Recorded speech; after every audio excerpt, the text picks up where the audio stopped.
I'm always up for printing something simple, so being that summertime is around the corner, I decided to go for a simple canned koozie. But I couldn't just leave it at that. I had to see how it compared to other koozies I had laying around. My first koozie was easy. It was a slide-in version with finger grip grooves wrapping around it. I measured a pop can I had laying around to get it to fit just right. And then, for comparison, I was able to find my sleeve koozie.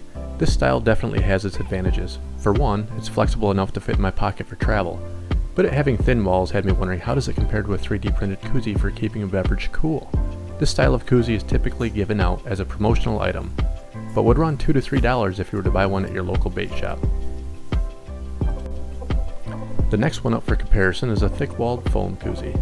This one is more readily available at local supermarkets, and they usually have witty sayings and different fun designs. Cost? Around $4 to $5 each. This koozie isn't going to fit in your pocket as easy as a sleeved koozie, but it has a similar design as a flexible sleeve. They both have a closed bottom and the can slides in from the top. This one seems to have a large amount of can sticking above the insulation. I wonder if that hurts the performance in any way. Because I wanted this comparison to be complete, I was able to justify buying one more koozie to test, a vacuum insulated steel koozie. I have no doubts that this thing's going to have the best performance, but I guess we'll just have to see. I wasn't able to run across the Yeti, but was able to find this Igloo branded one, which actually saved me a little bit of money in the long run. Cost for this one, $20, where Yeti branded was $25. Seeing how snug all the cans fit into the other koozies, I changed my design a little bit. Hey, it's my test and I'm making up the rules as I go. Just think of it as a late entry or something. But I wanted to make sure the can was held in place firmly. In doing this, I had to print a little bit thicker koozie to incorporate some threads to clamp down on the can. I decided to print with less infill as well, hoping that helps. The can has no chance of accidentally escaping now, or warming up. I printed one more design, which I'll show at the end. It wasn't part of the testing since I used the testing time to model it, so stick around if you're curious what it is. But first, some epic time lapses. Bruh. I'm not off to a good start here. And hey, while you're watching this train wreck, did you know that I have a Twitter page for you to visit and check up on me? If you did, then you would have seen this mess a while ago.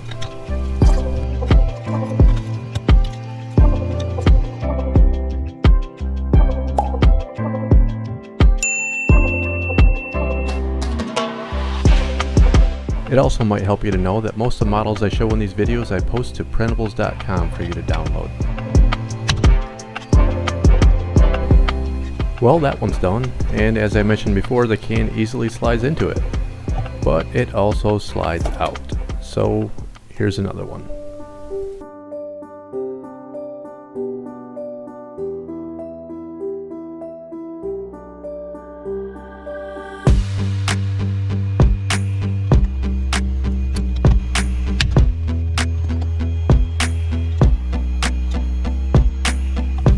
But it wouldn't be complete without its matching top.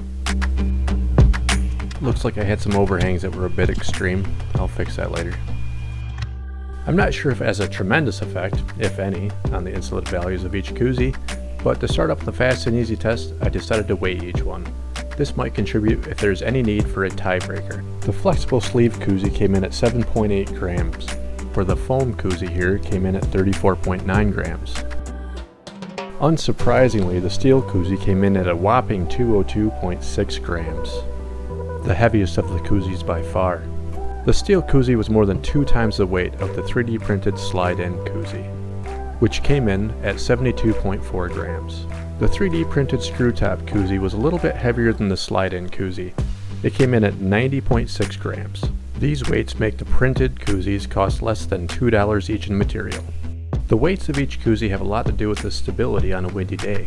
Have you ever had a gust of wind come through when you're outside and blow all the half-gone drinks over on the table?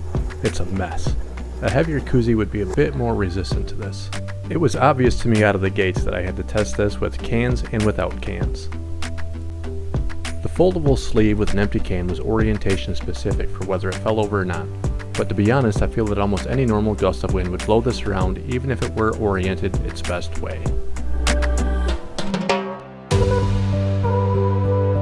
The foam koozie was very stable on its own without a can. Then, when the can was added, not much changed. The printed Koozies were designed as solid and printed with 5% infill with 1mm wall thicknesses, but I did tweak the slicer to print them with 5mm thickness of bottom layers, to give each of them a lower center of gravity. With this in mind, and knowing they are much heavier, it is not surprising they handle the wind given here. The vacuum insulated steel Koozie came in at nearly 1/2 pound. It could handle hurricane force winds. Something that came to mind as I was wrapping up the fan test was to check the ease of removing an empty can. Now these cans were completely dry and may not properly represent a can that has just been finished drinking from, which may have some residual condensation around the outside to act as lubricant. I was able to remove empty cans from each of the 3D printed Koozies quite easily.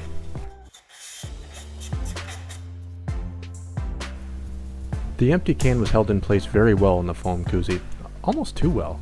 I had a difficult time removing it at first, but I eventually got it out. The foldable sleeve Koozie was very similar to the thick foam Koozie, difficult to remove an empty can.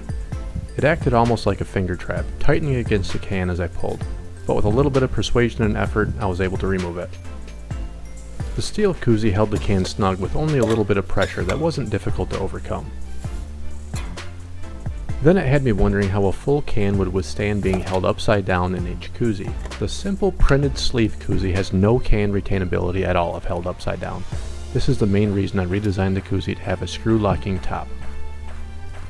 Both the foam and folding sleeve Koozies were able to hold their cans upside down indefinitely. This isn't a practical position for holding a beverage, but what if a bee were to fly in and you needed to pour out your full drink? The steel Koozie actually surprised me here, and it let go slowly under the weight of a full can. I thought that the grippier retainer ring it had on the inside would totally prevent this. I guess I was wrong. I'm going to exclude the simple sleeve Koozie from the next test, since it is really a lesser duplicate of the screw top design. The remaining 4 Koozies will be put up against each other in a test to see how their ability is for keeping a beverage cool. I feel that these 4 Koozies represent the types that are commonly used and available to anyone. Next, I'm going to put this Koozie into a thermal test against the other 3 styles of Koozies. How do you think it'll hold up? I'm going to perform the next test with a rechargeable Bluetooth thermometer from Vernier.com. It can function wirelessly, or it can communicate to another device through its charging port. I'm just going to insert it through the top of the can and let it do its thing. It can be purchased on their website amongst many other Bluetooth devices that work together with their software. This temperature probe is a wide range version and carries a sensor range of -20°C to 330°C. It has an accuracy of plus or minus half a degree C. They do offer a probe with a lower temperature range for slightly less cost. This video is in no way sponsored by them. I just like their stuff. Vernier's free software is available for iOS, Android, and pretty much anything with Bluetooth. To give you an idea of how their free software works, here's a quick demo. Start up the software and turn the thermometer on by pressing the button. In the startup screen, touch Sensor Data Collection and wait for it to find all available devices. Verify that the serial number matches your sensor and touch Connect. Click Done and it brings up a blank graph. It has capabilities of displaying multiple graphs at once along with a data table and real-time meter display. I'm not sure what the C means, but I'm going to change it to F for my purposes. To change the way the data is collected, click Mode in the bottom left. This gives options for sample rate, which I'm going to change to record 1 temperature every second to the data set. It already has a manual start collection, and I'm going to change the end collection to manual as well. The setup is now finished for the single thermometer example. I can see it is displaying an accurate reading of the room I'm in. Let's see how it graphs the info. For this, I'm going to use a can with some cold water in it. I placed the thermometer in the can and notice that the temperature reading is rapidly decreasing as expected. Touch Collect at the top to begin recording and watch the new information in real time. Touch the magnifying glass in the bottom left to fit the information better into the graph.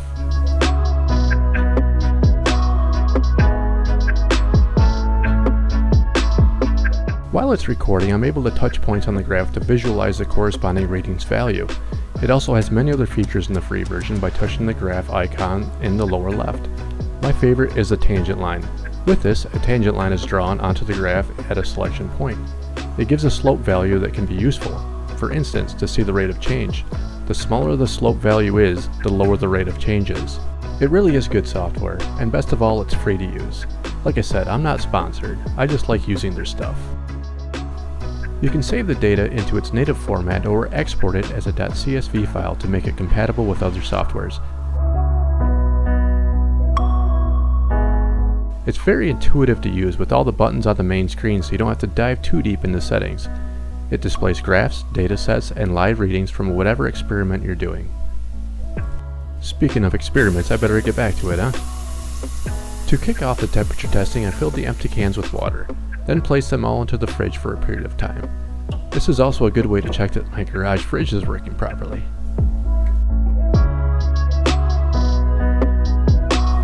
I left them in there for about a day. I was anxious to begin this part of testing. To make sure they all had a similar thermal mass, I put each one on the scale to verify that they were in an adequate range of each other. I'm lucky to be in Michigan and looking forward to summer right around the corner. But by performing this test around Easter, it won't be able to be done outside with reasonable results. That thermometer is in Fahrenheit. I mean, we still have snow on the ground. But I've lived here my whole life and know how to make the best of it when necessary, so I set up a station indoors, as you can see. I set up the graphical analysis software and display the live sensor readouts in front of the GoPro set to time-lapse mode. Each of the 4 Koozies are exposed to the same environment at the same time. I think we've been keeping the house at 72 Fahrenheit if that helps. Each of the thermometers has a color-coded rubber band at the top to keep track of it on the graph. Because I had 4 thermometers, I kept track of the bare cans separately. I recorded the data collection in a time lapse to save you the time that I spent on this. And look at that, it's already at 30 minutes in. As mentioned before, the graphical analysis software can export the whole dataset as a .csv file. By having this feature available, I was able to import and merge the data within Microsoft Excel from the 4 Koozies and the separate bare can. Now you may have noticed from the graph that each can had a slightly different temperature from the start. In Excel, I was able to effectively zero all these temperatures at 35 degrees Fahrenheit for an equal starting point. By doing this, I had to truncate the beginning and the end readings of some of the thermometers and create a graph from the remaining temperatures. The data is still intact, just making sure no Koozie gets a head start. The graph at this point shows a temperature range of only 6 degrees Fahrenheit, so things might look crazier than they are.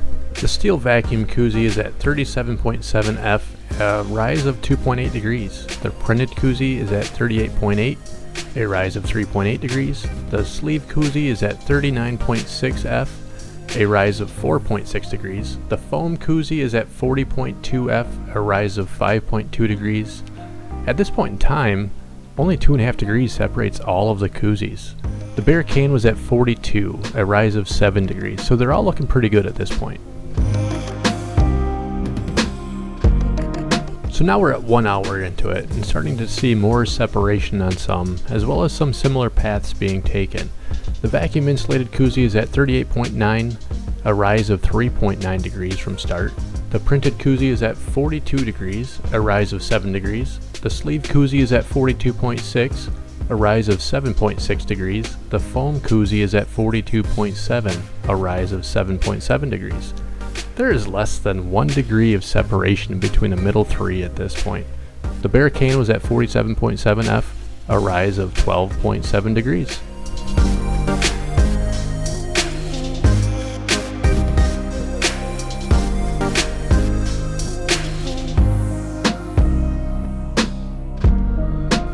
Now I doubt many people are holding onto a can for 2 hours, but the vacuum insulated Koozie is at 41.2, a rise of 6.2 degrees.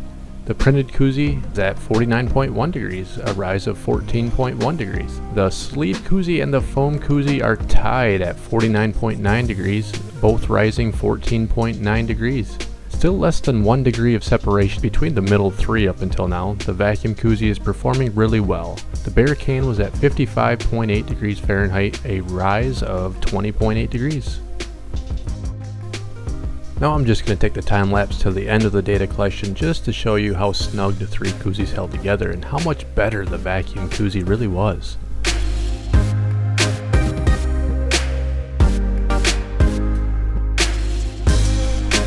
The temperatures were collected over a 4.5 hour time. As mentioned earlier, I had to cut off some of the first few and last few temperature readings to get a common starting point of 35 degrees. So this graph now shows a total time of 220 minutes, or about 3 hours and 40 minutes. To make things easier to understand, I put together a quick chart showing some of the key points I highlighted earlier. Unbelievable how much better the vacuum Koozie really was. But the printed Koozie was right on par with the sleeve Koozie and the foam Koozie. If you like these comparisons of the temperature and other aspects between all the different Koozies, please like the video and subscribe. If you think I can make improvements to this or any video for that matter, please let me know in the comments. Now for that bonus Koozie.